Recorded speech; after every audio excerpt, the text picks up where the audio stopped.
Bonjour à tous, je suis ravie de vous retrouver aujourd'hui. Alors je me suis tentée à un Facebook Live, mais quelques problèmes techniques m'ont amené à tout arrêter parce que c'était vraiment à un moment donné devenu assez compliqué et pourtant apparemment c'est simple. Allons voir ça.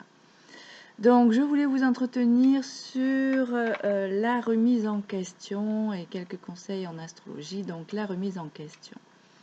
La remise en question de quoi? De soi, bien sûr, hein, puisque je me présente, Véronique Sorrentino, je suis psychothérapeute de formation. J'accompagne les personnes qui souhaitent aller vers un changement de vie, que ce soit personnel ou professionnel. Le but, c'est de les aider à trouver ce qui leur correspond le mieux et dans ce qu'elles souhaiteraient faire pour elles, pour réaliser leur vie et surtout vivre une vie heureuse et pleine de jolies choses. Donc, une chose importante quand on veut prendre sa vie en main ou quand on veut sortir de la souffrance ou de la difficulté, c'est qu'à un moment donné, eh bien, nous serons confrontés à une remise en question de nous-mêmes. Oui, de nous-mêmes, c'est-à-dire de ce que nous pensons, de ce que nous vivons, certaines habitudes aussi, hein, qui peuvent être ennuyeuses, sclérosantes ou qui sont même peut-être cristallisées par le temps, les événements. Et puis, la remise en question, c'est aussi remettre en question ses modes de pensée, sa vision de voir le monde, les autres, les choses, et changer aussi certainement, la plupart du temps, bien sûr, des comportements. Des comportements qui peuvent nous porter tort, hein, parce qu'on porte autant de force et de volonté que de faiblesse ou de défauts. Donc c'est surtout dans ces faiblesses et ces défauts que, mais quelquefois, il nous faut revoir un petit peu notre identité. Donc les faiblesses, eh bien, il ne faut absolument pas les cacher, puisqu'à un moment donné, ben, si on les cache, bien elles vont nous péter à la figure, hein, elles vont nous sauter à la figure. Non, les faiblesses, telles que ça peut être la paresse, ça peut être la procrastination, donc l'art de repousser les choses toujours au lendemain, alors qu'on peut les faire tout de suite. C'est le fait d'être trop gentil, hein, parce que même si on est très gentil, c'est une bonne vertu, la gentillesse, une bonne qualité, mais quelquefois, eh ben, elle peut être source de faiblesse, parce que la gentillesse peut aussi empêcher la personne donc, et de se positionner ou de savoir dire non quand il faut savoir dire non. Donc, ça fait partie d'une faiblesse qui, à un moment donné, ben, la personne s'éloigne d'elle-même.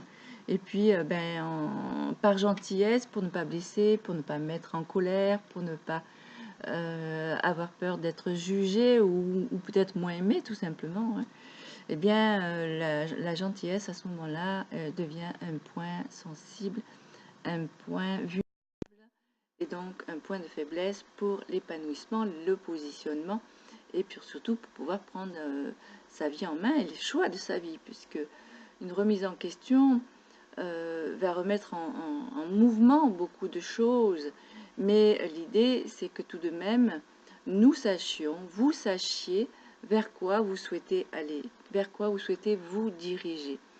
Car on ne peut pas se remettre en question si on ne sait pas vraiment ce qu'on veut, hein. Donc si on ne sait pas vraiment ce qu'on veut, c'est que là, eh bien, il y a peut-être une confusion dans l'esprit, un état émotionnel un petit peu agité, perturbé, bousculé aussi peut-être par une situation ou un événement. Donc la priorité dans ce cadre-là, ça sera surtout d'abord d'apaiser l'émotionnel, hein, avant de pouvoir passer à un changement d'étape, une remise en question de soi-même.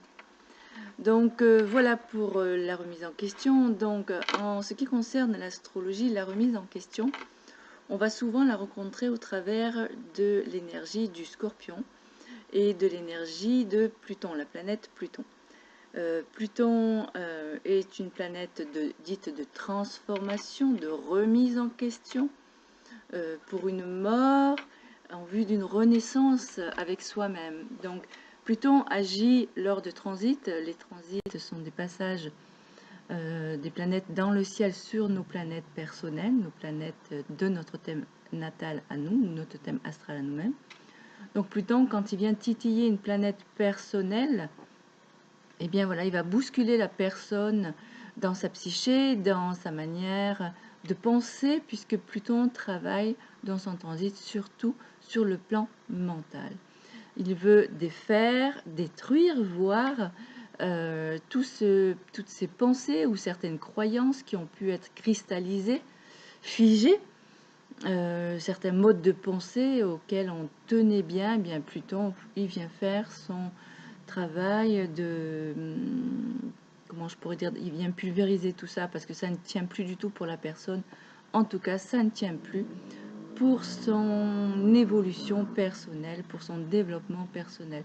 Et si malgré tout elle persiste au travers de ce transit avec Pluton, eh bien là, elle va se confronter à tout un mal-être, tout un tas de malaise, d'angoisse, de panique même, où elle perd complètement pied. Donc c'est un transit qu'il nous faut accompagner quand il vient nous titiller dans notre thème astral de naissance, car en accompagnant cette remise en question, cette transformation que Pluton nous demande, eh bien nous pouvons aller dans le sens du message planétaire et avancer au mieux dans ce sens-là, en tout cas pour notre bien-être et notre équilibre.